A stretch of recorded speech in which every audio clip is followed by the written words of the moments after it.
လို့ရတယ်ဒီဘုံကျဲတဲ့စာတင်ကျောင်းဘုံကျဲတဲ့ကိစ္စတွေကိုကြည့်မယ်ဆိုရင်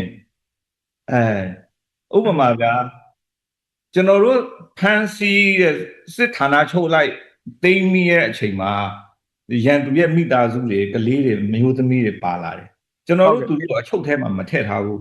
သူတို့ရဲ့နေရာနဲ့ထိမ့်သိမ်းထားခဲ့တယ်ပြီးမှဒီအမျိုးသမီးတွေရဲ့ကာကြီးအိမ်ကြီးလုံခြုံရေးတွေကအစပေါ်လေသူတို့အဆင့်ဆင့်အုပ်ချုပ်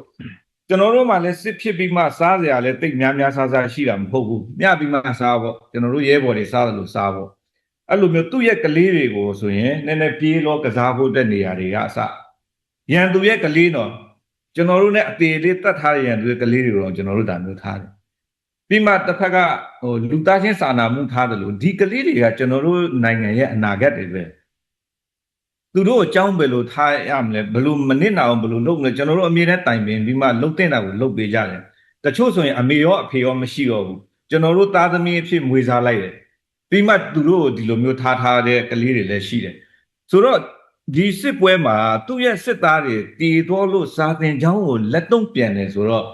ဒီလူတွေရဲ့နိုင်ငံချစ်စိတ်ဆိုတဲ့ဟာကဘာလဲဆိုတာကျွန်တော်နားမလည်တော့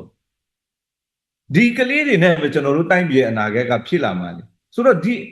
စစ်သားချင်းစစ်တိုက်လို့သူရှုံးတော့တာကိုဒီစာသင်ကျောင်းကိုဘုံကျဲတယ်ဆိုတော့သူ့ရဲ့စိတ်ဓာတ်နဲ့အတွေးခေါ်လုံရက်ကဘာလဲဆိုတာကျွန်တော်လည်းမစင်စားတတ်တော့ဘူး